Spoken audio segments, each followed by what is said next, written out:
What's up guys, David Falla here, welcome to my channel, and on today's tutorial we are going to be doing a texture crop top, but we are going to focus more on the fading part because I know many of you want to learn how to create a fade underneath all your scissor work.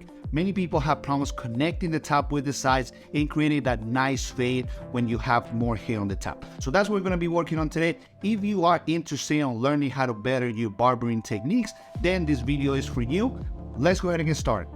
All right, so let's go ahead and get started. This is how my client looked before, and you guys are going to see how he looked at the end. He has very nice hair, good looking kid. So I think it's important to see also what a haircut can do for us, right? It gives us confidence. It makes it look so much better. You just feel great after a haircut. I think that's the power that as barbers we have. We can make people just feel so much better about themselves. And that is important. I think that is a lost art. So anyways, the first thing we're going to do, we're going to fully wet the top, and I'm going to section the top from the sides just to make everything more organized. Today we're going to be focusing on the fade. And what I'm going to do, I'm going to use the back, like the cowlick on the back, and as a reference point to section the hair. Why? Because I want to control what the hair wants to do. I want to make sure I'm sectioning the hair in the direction that it grows. Like that, I avoid making a mistake in cutting maybe section too short or in the wrong direction, then the hair will spike up, right? It's important to learn to control the hair. Now I'm using clipper over comb. I'm using the Style Craft Apex. By the way, if you guys are interested in any of the tools that I'm using in this video, the links are in the description.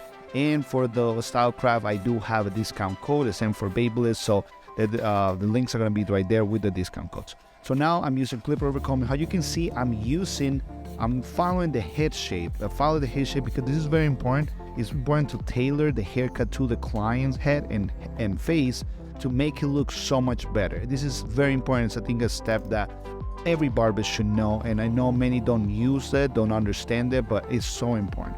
So now what I'm going to do, I'm going to use my number 0, that means with the lever closed, and I'm going to create my first guideline. I like to create the guideline using the 0 of the machine versus the trimmer, and the reason is because with the trimmer I feel like it's a lot harder to remove that line, but if we do it with this machine and I use the same machine to remove the line, it's going to be super easy to remove it. So that's what I'm going to do. Now I'm using the Babyliss Low Pro trimmer. It's an amazing trimmer as well, and I'm using it to create a little guide between my previous step and the next one. This little guide is going to allow me to know how high to go with my shaver.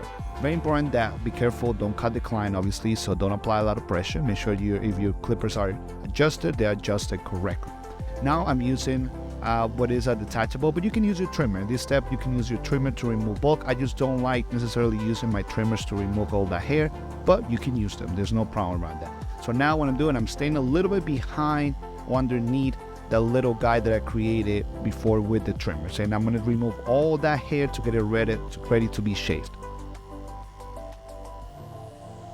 Right now I'm using my shaver and I'm just going underneath the previous step. So always keep in mind that whatever step you do, every time you're going to do another step underneath, you have to leave a little bit of space behind between every step. So if I did the 0 underneath, I'm going to do the trimmer, underneath I'm going to do the shaver, and like that, that's how you create a fade.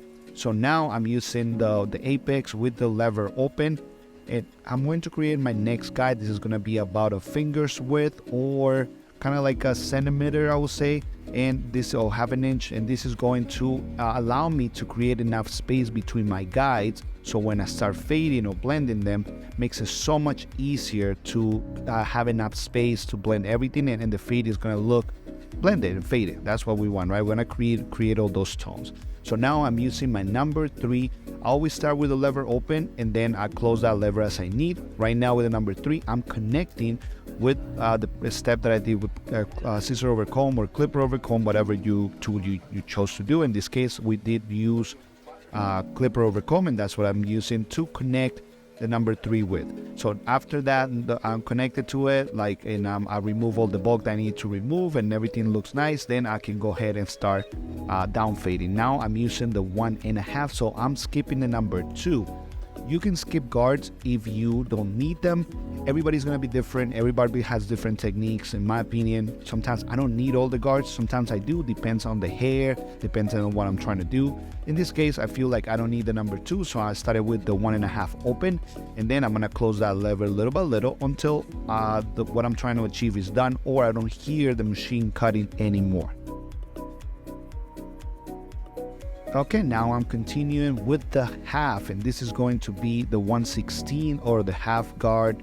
I think that some companies is number 0, but this is going to play into a 1.5, especially if when you are fading, you maintain your clipper very loose on your hand, so you're not making any harsh lines. It's gonna be super easy to remove. But remember, if you guys do need the number 1, go ahead and use it. You don't have to skip guards if you cannot do it, or if you feel that you need all the guards, go ahead and use them. That's what they're there for.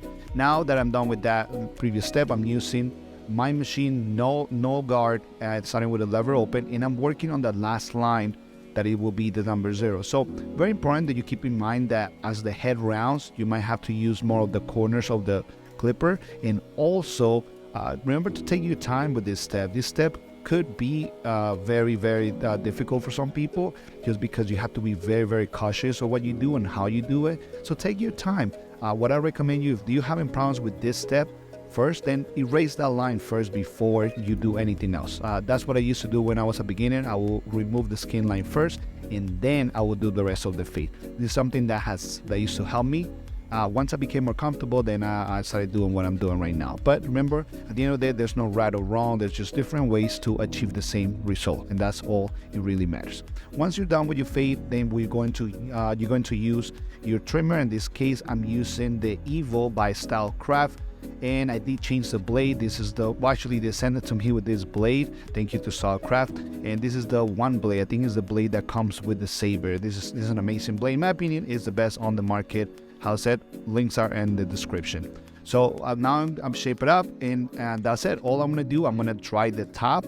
I'm going to make sure that I put some product to make the blow drying product process a lot easier. And also, if you put product before you blow dry the hair, it's going to look so much nicer, because all that texture you create is going to show. So that's exactly what we are looking for. And this is how the hair looks with that much texture. Remember at the beginning, the hair was more straight. Now it has a lot more volume and texture and movement. This is how a client looked before, and this is how he looks now. I think it looks super dope. This is a requested haircut. Like every day I get 1 or 2 people asking for this haircut because it looks super cool. And that's it for the video today, guys. I hope this video was helpful, that you guys learned a lot. And if you did, don't forget to subscribe and like it. And don't forget to also watch some of my other videos, because I know they're going to help you a lot in your barbering career. And that's it for today, guys. I'll see you guys on the next one. Take care.